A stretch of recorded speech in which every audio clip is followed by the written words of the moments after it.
Radio in motion program loading in 3, 2, 1. Program activated. Attention everyone, the unpleasant noise you are about to hear coming from your radio is not a mistake.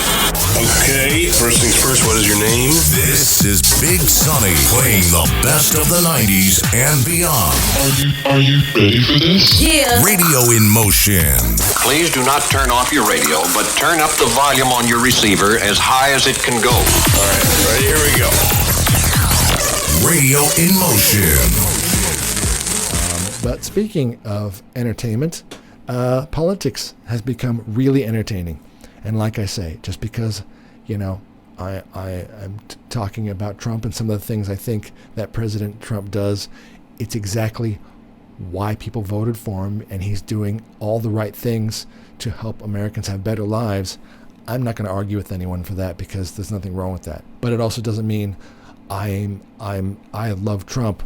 Or it also doesn't mean I don't have Trump derangement syndrome, which I've talked about before. People are so vehemently against the person. He could cure cancer, and they would still have a problem with it.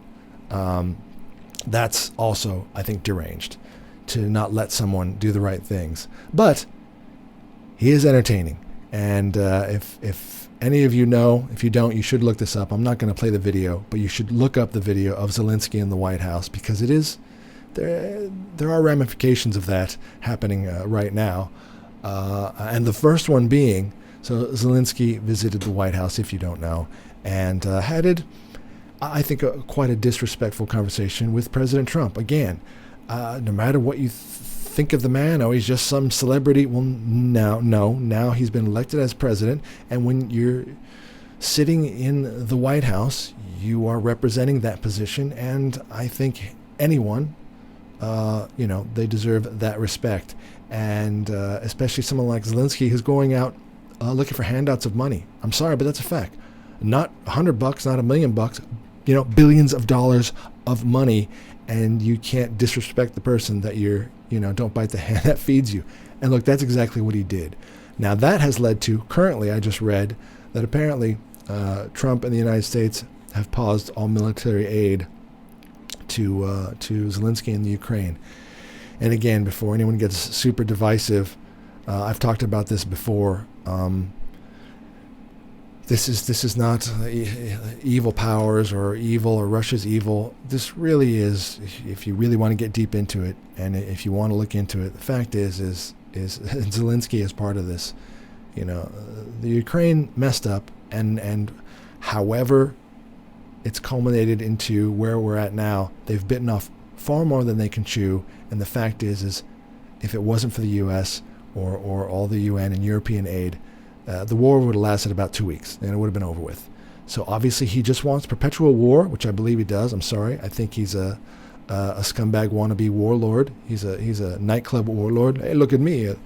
Look at I'm in my war clothes. He wears his pajamas. Look, I am like wearing the green pajamas. I am ready for war. He's so annoying. I know that sounds like some strange Russian vampire, but that's my Zelensky.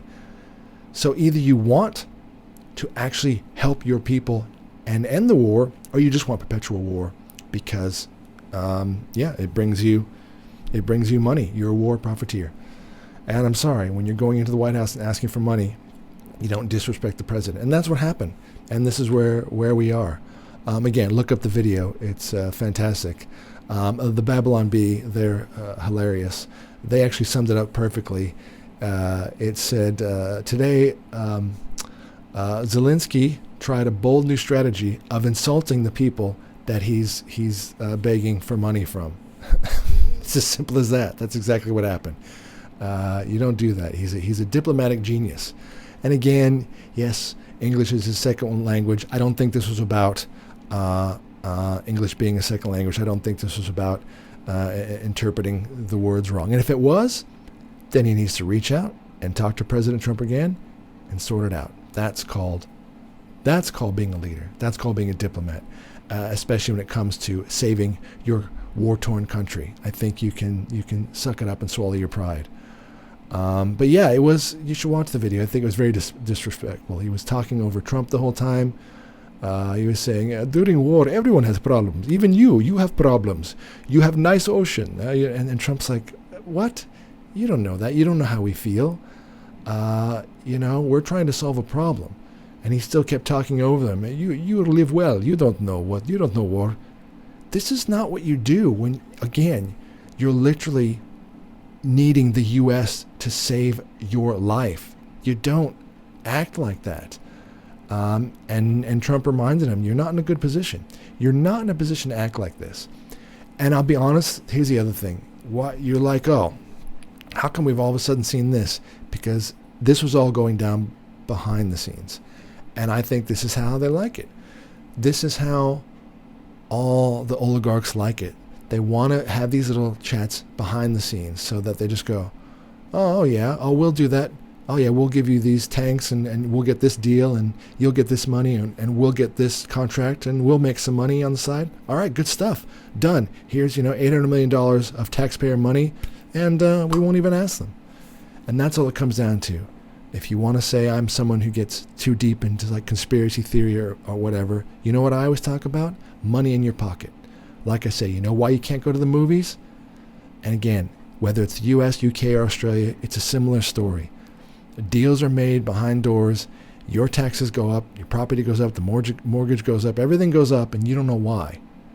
And all you know is you're finding it harder and harder to live. Well, this is why. These are the people doing it. And I like it better when it happens in front of all of us. If you think it's a farce, if it's a circus happening on camera, it probably is. But I love seeing it live rather than dirty deals behind doors. And yeah, so that was Trump just telling him the truth. You're not in a good position. You don't have any cards to play.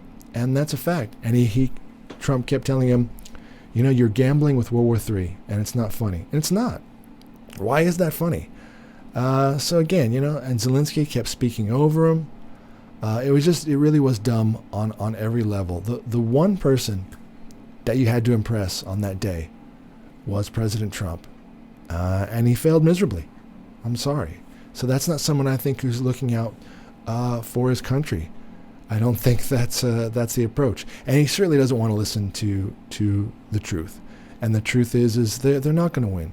From day one, anyone who had any brains about analyzing these situations, this isn't about winning or losing. This was a bad move, and you're going to have to deal with it and end it. And again, I think it was one of the last, I was going to say grants. The last bit of aid was like $350 billion. I can't even fathom that much money for something that is a waste of time. And they're running out of people. No one wants to fight there. None of the men want to fight. They know it's a losing cause. Sending military equipment and aid, it's pointless. Needs to come to a diplomatic end. But like I say, he shows up in his fatigues and he goes, look at me, I am warlord. Let's keep doing war. I think that's getting old. It's an old shtick, all right? He should just buy a suit and come around like a normal president. And yeah, again, he's not a nice guy. He's not a fair guy. This is the same guy who halted fair elections in his country. I am suspending because it is time of war and too confusing. So I will stay in power and let's keep going. Does that sound right to you? Love or hate Trump, the man won by a fair election. The people of his country chose him. You can all call him nuts, all the people who voted for him. The fact is, he didn't take over. He's not a dictator. He won the vote of the people. Can't say that for Zelensky. So I'm going to be honest, I'm pretty proud of what Trump did. He put him in his place and told him, if you're going to ask for billions of dollars, you're going to have some respect. Nothing wrong with that. Like I say, this is a man who suspended elections in his own country, basically did away with free expression, banned thousands of Orthodox churches. I don't know. I don't know why we're giving this person money. But yeah, so there you are. So it happened on the world stage, and I think that's one of the best things. It was refreshing that it took place publicly, because now, all all the globalists, all the people who love it, all the military-industrial complex war profiteers, and yes, they're out there, and yes, many of them are Americans. They love that war money. They see now that President Trump and his cabinet aren't going to play these games, and they're not going to just keep pissing away Americans' money to a never-ending war that has no end except to end. So, yeah, there you are.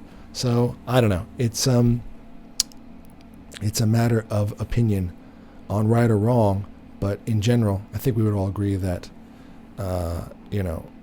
it's always, it's the children, and it's all the people who are already suffering who suffer more when it comes to any war. So if you're someone who doesn't want to sit down and try to negotiate a way for a fitting end, I think that should send up red flag right there as to what that person's intent is.